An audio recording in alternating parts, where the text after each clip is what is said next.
Win-win po ito.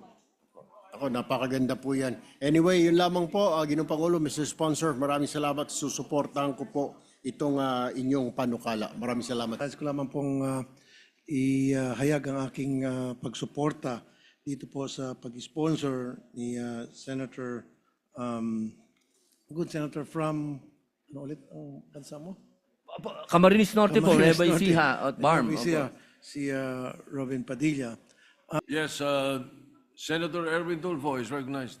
Thank you, Mr. Chair. I would just like to, I'm not going to interpolate, Mr. Chair, but manifest my support on this committee report, Mr. Chair. Ginoong Pangulo, ako po ay nakikiisa sa ating pong butihing sponsor sa layuning magbigay ng ligtas at angkop na espasyo para sa ating mga kapatid mula sa iba't ibang pananampalataya. Tama po siya. I welcome this committee report which caters not only to our Muslim brothers and sisters, but to all communities of different faiths. Magandang konsepto po ang pagiging religious neutral ang ating silid panalangin. Ang tanong ko lamang po, may dalawa po ang katanungan. Ito po ba, ginoong sponsor, ay limitado lamang sa Muslim Mindanao or sa Mindanao, o ito po ay maging applicable din sa Metro Manila or Visayas na mga tanggapan, lalo nang may mga kapatid tayong Muslim na meron po silang ilang oras ang kanilang mga prayer. As a matter of fact, ginoong sponsor, meron din po ako i-final na bill na naglalayong mabigyan ng prayer break sa mga kapatid nating Muslim. Dahil alam ko po ay sila po ay nagdarasal parang 6 times a day na kung maaari bibigyan sila ng mas mahaba-habang break time. So ang tanong ko po ay, ito po ba ay magiging limited lamang sa Mindanao o ito ay para din po sa Metro Manila na may mga empleyado Muslim o iba pa mga faith, religion at Visayas? Maraming salamat po. Gusto ko muna pong batiin ang boses ng masa, Senator Erwin Tulfo. Alam niyo po, ito po ay galing po sa, ito pong panukala na ito ay galing po sa kailaliman ng puso ni Senator Mark Villar. At ito po ay nakarating lamang po sa aking komite. At nung binasa ko po ito, ako po ay punong-puno ng kaligayahan sapagkat buong Pilipinas po ang saklaw po nito at para manggaling po sa isang katulad po nila na builder. Parang ito po ay sagot sa aming mga panalangin, hindi lamang po ng mga Muslim kundi ng lahat po ng religion. Sapagkat ang kanya pong idea ay ito po ay lahat ng pananampalataya. Po sa buong Pilipinas, maging pribado man po ito o sa gobyerno. Isa pa po, isang katanungan na lamang po, Ginoong Pangulo, Mr. Sponsor. Paano po ba mamomonitor kaya natin kung sakasakaling ito ay maipatupad, maipasa na ang mga pribadong kumpanya, ang mga korporasyon? Maaring sa mga ahensya ng pamahalaan, ito po ay madaling pagbigyan. Pero sa mga kumpanya po, paano po kaya natin ipapatupad ito na maaring kailangan nilang sumunod sa batas? At sasabihin nila, isa, dalawa lang naman, Senator Robin, ang empleyado. Paano po natin na masiguro na kahit na isa o dalawang empleyado lamang yan, bibigyan ng espasyo o kwarto ang ating mga empleyado? Opo, napakaganda po ng katanungan ng ating kaibigan. At tayo po, una po, ay bago po makarating sa panukala, tayo po ay naniniwala na ang mga Pilipino po talaga ay likas ang kanilang pananampalataya, maging anuman po ang kanilang relihiyon. Pangalawa, doon po sa ating panukala, meron pong nailagay po dito na kapag ito po ay kanilang ginawa sa kanilang halimbawa po building o mall, meron po sila ang tax incentive.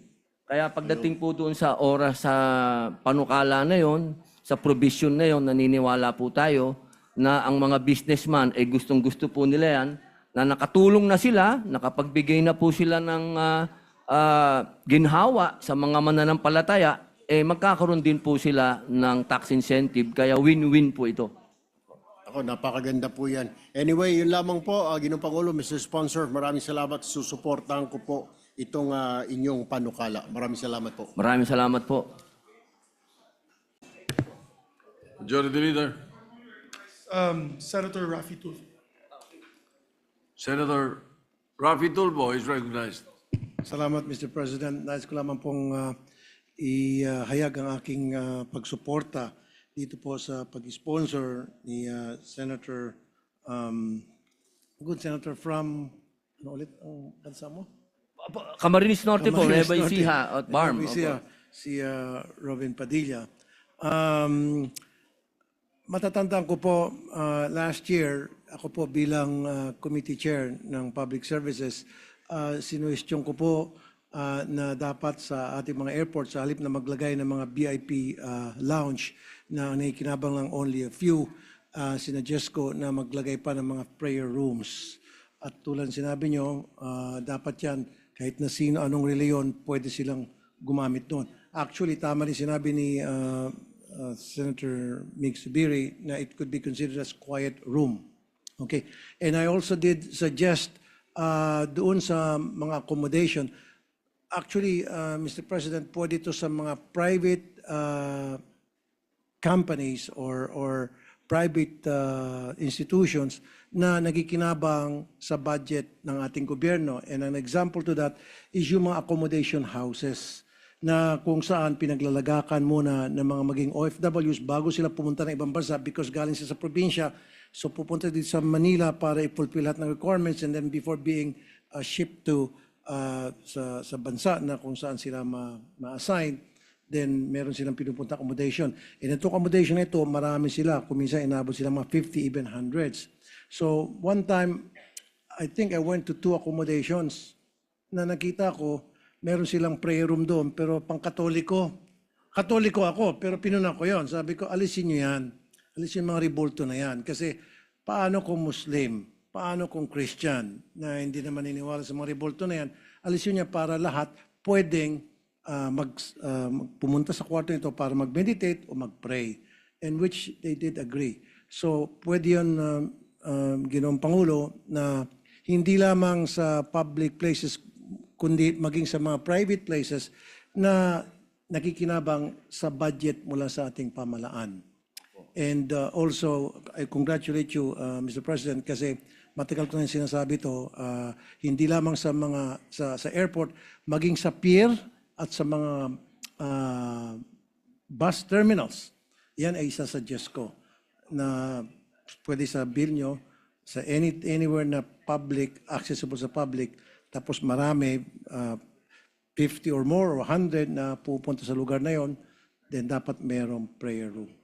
Napakalaking bagay po nun sa atin pong idol. Thank you, Kung Mr. ito po ay maigalagay po natin sa panukala. Thank you. Maraming salamat po.